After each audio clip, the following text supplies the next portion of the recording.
tarde, Maurício. Muito obrigada pelo convite. De nada, é um prazer receber você.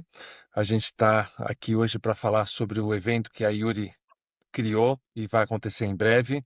Então, Yuri, para quem não te conhece, fala quem é a Yuri. Conta quem que é você para a gente, por favor. Eu sou advogada atuando na área empresarial há mais de 20 anos. Eu sou especialista em direito constitucional, direito público, tenho formação em DPO, que é proteção de dados, riscos e compliance. Inclusive, eu sou certificada CPCA pela FGV e pela LEC. E estou concluindo o MBA em gestão de negócios pela USP. Belo currículo, hein? Não é para poucos. E você criou um evento que vai acontecer agora em São Paulo, no dia 23 de maio, um sábado, né? É um evento para empresários, o evento chama Rumo Empresário. Conta um pouquinho o que que é esse evento. Então, Maurício, o evento Rumo Empresário, ele vai acontecer no dia 23 de maio. Ele é uma imersão empresarial, onde a gente tenta sanar os maiores problemas que os empresários têm correntemente. O que que A é gente, desculpa, o que que é uma imersão? impressão, O que que é uma imersão? uma imersão, nós vamos passar o dia inteiro com especialistas de negócios, com gestores experientes, identificando, mostrando com ferramentas onde a gente está com problemas dentro da empresa e tentando solucionar essas questões, apontando direções que a gente sabe que vai dar certo. É mais do que uma questão acadêmica, é experiência de mercado mesmo de todo mundo que vai estar lá. Você disse vamos gastar um dia inteirinho. O empresário não tem o tempo de gastar um dia inteirinho num curso. Como é que é isso? Eu sei, durante a semana é difícil, né? Mas esse evento ele vai acontecer num sábado. A gente pensou nisso também. Então, o que que a gente vai fazer? A gente vai chegar de manhã, vai tomar um café gostoso e vai sentar para conversar bastante sobre os problemas no sábado, né? Você disse que serão especialistas falando sobre cada área, cada problema. Ah, que áreas que são essas? Quem que são esses especialistas? Além de mim, que vou estar falando especificamente sobre a área de contratos, gestão de documentos e comunicação facilitada, nós também teremos especialistas estratégicos na área de planejamento, que, por exemplo, seria o caso do Roberto Aguiar. Também temos também temos o Roberto Fragoso, que é um grande especialista de mercado em direito tributário e área fiscal. Ele é advogado tributarista, contador e juiz do Tribunal de Impostos e Taxas. Ele conhece absolutamente tudo nessa área. Ah, pra- pra- pras- Nós temos também uma dupla que vai falar sobre as dificuldades de gestão de pessoas nas médias empresas, que são o Maurício Fudo e a Letícia Cruz. São grandes especialistas nessa área de departamento pessoal. E em posicionamento estratégico de marketing, a Tatiane Adames, ela é uma referência. E também tem o Ricardo Ricchini, que vai falar sobre relacionamento empresarial, ah, networking, funcionando também para empresas e empresários. Ele é uma sumidade nessa área. Uau, é um baita de um time. Interessantíssimo esse evento para empresários. Eh, quando vocês pensaram nesse projeto, vocês estão mirando em que tipo de empresário? Que tamanho de empresário? Para quem que é Nós esse, estamos esse evento? Esse evento ele foi desenhado para empresas que já estão formalizadas, que já estão trabalhando, para gente que já tem uma estrutura, já cresceu um pouquinho, eh, já tem uma organização, são empresas que já têm uma organização. E sabe aquele ponto que você está trabalhando e você fala assim, gente, eu estou me matando de trabalhar, estou trabalhando não 8, eu estou trabalhando 10, 12 horas por dia e eu não estou vendo o resultado fluir como eu acho que deveria. Às vezes a questão não é trabalhar mais, a questão é modificar a forma de trabalho. Acho que esse é um problema que todo empresário enfrenta, né? Ah, como é que você teve a ideia desse evento? Onde que te deu esse estalo? O que que aconteceu? Nos últimos 10 anos, eu atuei internamente em uma multinacional e eu tive muitos relacionamentos com empresas de médio porte. E eu reparei grandes problemas que se repetiam em todas as empresas, ou pelo menos quase todas. Era sempre o mesmo tipo de problema, o mesmo tipo de dificuldade que acontecia com todo mundo. Que tipo de problema? Me dá algum exemplo. O que que acontecia que você via repetir? Então, sempre acontecem os mesmos tipos de problema. São problemas relacionados à gestão, à falta de planejamento, ah, de pequenos descuidos constantes com gestão documental, dificuldades, às vezes, em competir por colaboradores, com empresas maiores. Existe também uma outra questão muito importante que é o quê? No caso de quando a gente fala sobre a parte de departamento pessoal, relacionamento de pessoas, nós temos uma questão das empresas menores, tem acúmulo de função. Então, isso acaba tendo um problema maior na gestão dessas pessoas. Então, às vezes, é uma coisa mais desafiadora. Com relação a documentos, o que a gente tem reparado é que, muitas vezes, a gestão é deixada para depois. Você recebe o documento e não organiza, não gere ele naquela hora, o que ocasiona problemas graves, com perda, podendo gerar prejuízos financeiros e mesmo perda de material. Ah, falando da sua área específica, eu sei que tem um caso muito curioso que eu queria que você contasse, que é quase anedótico, chega até a ser engraçado se não fosse tão trágico, que é uma história de um cafezinho que custou milhões. É verdade. A gente teve uma situação assim, o contrato eu fiz um trabalho para uma empresa, final de ano, a empresa já tinha um porte razoável, então é uma empresa que, permite que tenha férias coletivas. E a máquina de café, sabe aquelas máquinas de café grandonas, que o pessoal vai lá no cafezinho, toma a sua dosezinha de café? Então, essa máquina estilo vending machine teve um rompimento milimétrico, milimétrico mesmo, do caninho de alimentação de água. Só que a empresa estava em férias coletivas. Então, nós tivemos um alagamento no 15º andar de um prédio, alagou 2 andares e desceu o prédio inteiro pela estrutura até o 6º andar. E então nós tivemos problemas com indenizações. Que tamanho que foi a perda disso? Qual foi o prejuízo desse alagamento? Porque um alagamento de uma máquina de café, eu imagino que um paninho resolva, né? Quando você descobre na hora, sim. Agora, quando você deixa 2 dias aquela água correndo, meu amigo, eu te garanto, os prejuízos passam de 1,5 milhão. E é verdade. E depois a gente tem problemas com a seguradora, problemas com a empresa da vending machine de café.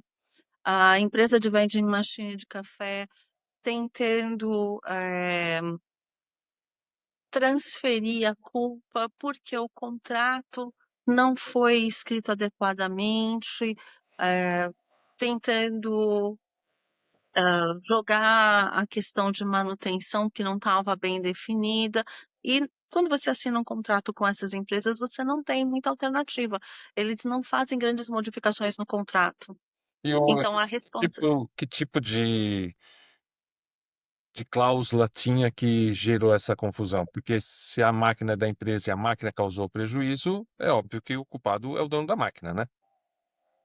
Sim, mas ali existia uma cláusula que falava que a responsabilidade de manutenção da máquina, a manutenção da máquina deveria ser feita pela empresa locadora da vending machine, mas a responsabilidade pelo chamado de manutenção deveria ser da locatária, da empresa que tinha a máquina alugada. Nossa, é Então, o isso é tipo de cláusula que você nunca vai nem prestar atenção ao assinar um contrato, né? E você nunca vai imaginar que uma máquina dessa, mas você vai falar assim, ah, o máximo que pode acontecer é a máquina ficar quebrada. É, as pessoas esquecem disso, né? Você sabe que com essa situação, houve uma necessidade, começou-se então a avaliar todas as máquinas que funcionavam com água na empresa. Ou seja, além da máquina de café, foi colocada uma torneira manual. Também começou-se a avaliar todos os filtros de água, porque e se o filtro de água rompe na sexta-feira às 11 da noite e o pessoal só chega para trabalhar na segunda de manhã? Mais 1,5 milhão de prejuízo. Virou um cachorro com medo de linguiça, né? Exatamente. Que outro caso que você tem assim de que a falta de uma atenção especializada em contrato deixa passar cláusulas que normalmente as empresas nem percebem que estão correndo esse risco. Uma grande questão que acontece nas empresas está relacionada a cláusulas de reajuste. Muitas vezes as empresas colocam uma possibilidade de reajuste. Você vai contratar com um fornecedor. Não raro, o fornecedor coloca para você que o reajuste ocorre de acordo com uma taxa de mercado, INPC, Selic, GPM, qualquer uma que seja. Isso não é o problema. A questão toda é considerando-se apenas os índices positivos. Aí, quando você olha o acúmulo de 12 meses, você fala, em 12 meses o meu contrato vai reajustar 3%. Não, não vai, porque você colocou que é o acumulado do índice positivo. Quando Eu, você fala isso, os seus 3% podem saltar para 8%. Isso é uma coisa que muitas vezes as pessoas se esquecem e é muito importante de ser anotado. outro problema que acontece muito também é com a renovação automática, né? E Tem às vezes você tem contratos pequenos que você nem presta atenção, às vezes você nem está usando mais aquele serviço que você assinou, por exemplo, assinaturas, né? Ou às vezes contratos grandes também que você não presta atenção nisso, você não presta atenção nisso quando assina o contrato, né? Porque todo o restante está certo. Você está comprando um serviço imaginando que aquele é o melhor serviço do mundo, afinal você escolheu depois de muita análise, né? Então, assim, óbvio, a gente vai renovar, né? Pode ser renovação automática sem problema nenhum, né? Qual que é o problema disso? um dos grandes problemas das renovações automáticas está justamente relacionado à falta de leitura. O que acontece? Muitas empresas, quando colocam a renovação automática, colocam renovação automática nas mesmas condições do contrato atual que foram contratadas. E existe uma penalidade aplicada nos primeiros períodos de contrato muito, muito grande. Muitos contratos pode beirar o abusivo. Por exemplo, eu estive trabalhando com um contrato de uma escola de educação infantil e eles estavam fazendo uma,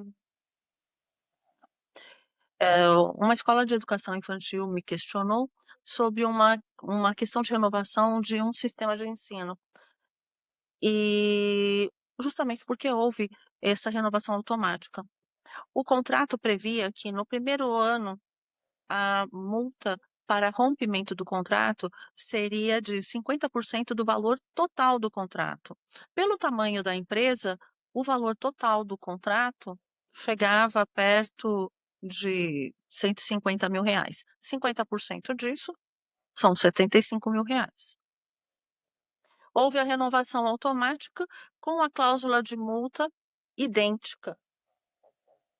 E então a empresa resolveu que não queria mais continuar por motivos deles, que entendiam que aquele método não atendia mais às necessidades deles. Na hora de fazer o cancelamento, ela teve uma multa de R$ 75.000. Por quê? Porque não leu o contrato. E ela foi perceber que ela não queria mais aquela empresa 2 meses depois da renovação automática. Se ela tivesse lido o contrato, talvez pudesse ter sido evitada essa situação. Esse é um grande problema. Quer dizer, aí a gente tem duas questões. Uma é a falta de ler um contrato, porque, convenhamos, contrato é um treco esquisitíssimo de ler, uma linguagem obscura, enorme, chato pra caramba. Quem é empresário está preocupado com o cliente, com o faturamento, com venda, né, com a operação. E, além disso, o follow-up dessas datas importantes, ou seja, não adianta só eu ler. Porque depois de 2 anos, eu li com atenção, mas eu vou lembrar quando que é essa data? Essa questão de gestão de contrato é uma coisa muito importante e muito falha. Eu tenho um cliente que teve um problema muito sério, que ele tinha um grupo de celulares, não o aparelho, mas da linha telefônica da conta, que estava gerido assim, cada departamento da empresa geria o seu contrato. E o departamento de TI tinha lá 30 linhas telefônicas guardadas lá que eles estavam pagando aquilo de forma esquecida automaticamente. Outro lado da empresa, o departamento comercial, quando entrava alguém na empresa, solicitava uma linha telefônica nova, ou seja, não estava tendo uma comunicação, isso é falta de gestão. Você acabou tendo uma grande perda. Essa empresa em particular, no final de um ano, pagando uma linha telefônica esquecida, porque nem o pessoal, como não tem os aparelhos físicos, era só linha, chegava o boleto, eles simplesmente pagavam. No final do ano, eles tinham uma perda financeira de mais ou menos 75, R$ 80.000. É um dinheiro bem relevante, porque pensa, são 30 linhas telefônicas. Então, você precisa ler o contrato e precisa gerenciar. Esse é um grande ponto, essa é uma grande questão. Agora, com relação à leitura, linguagem, comunicação, existe uma forma muito legal da gente resolver isso.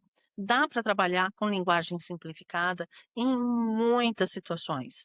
Eu mesma trabalho com clientes, com um sistema de linguagem simplificada, uma comunicação facilitada, que dentro do meu escritório nós chamamos de contrato inteligente 360. Por que contrato inteligente 360?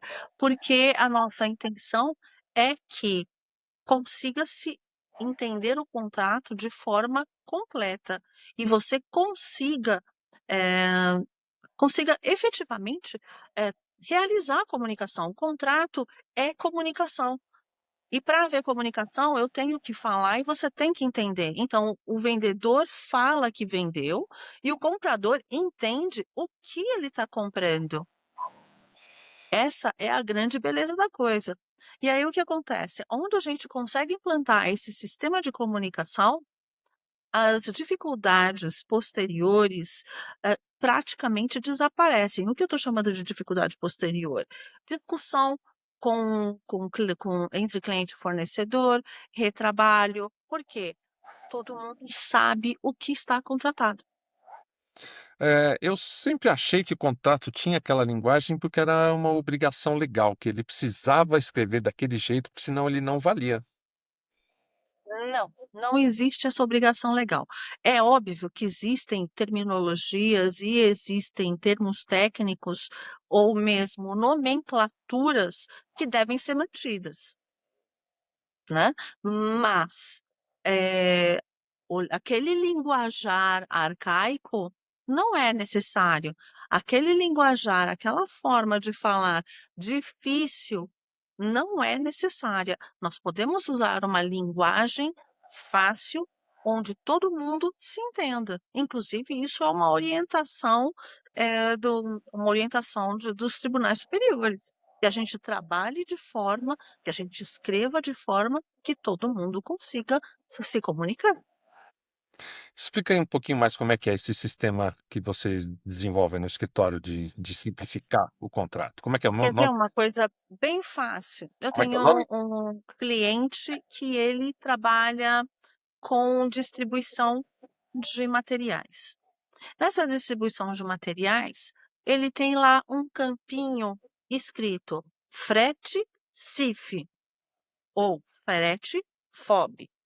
CIF e FOB são expressões que a gente já escutou alguma vez na vida, mas, assim, de verdade, entre eu e você, Maurício, você sabe a diferença? Não. Pois é, eu como advogada também me atrapalho. Isso é uma comunicação muito que vem da comunicação de transporte marítimo, e quem usa isso de verdade é contador e departamento fiscal. Então, se eu, que sou advogada, e você que é cliente, não sabe, porque os outros têm que saber? Não vão saber. Então, o que que a gente faz? A gente coloca lá no contrato o frete. Frete X, pago pelo comprador, ou responsabilidade do vendedor até a entrega. É muito mais fácil de entender, não é? Sim. Então vamos recapitular o que é o evento que vai acontecer, quando vai acontecer, dá o serviço, faz o chamamento para o pessoal. Gente, dia 23 de maio de 2026, na sede da Associação Comercial de Pinheiros, na Rua Simão Álvares, nós vamos realizar um encontro com empresários que estão trabalhando muito mais do que precisam, estão cansados e esgotados. E vamos mostrar, junto com outros especialistas, várias soluções importantes para você dar o seu próximo passo com segurança e tranquilidade. Se inscreve para encontrar com a gente no www.rumoempresario.com.br. Vocês estão no Instagram também, né? A gente também está no Instagram como Rumo Empresário. Legal. Muito obrigado, Yuri. Adorei o papo. A gente sempre aprende coisas interessantes. Estarei lá, com certeza, no Rumo Empresário. Até mais. Opa! Estarei esperando. Até mais.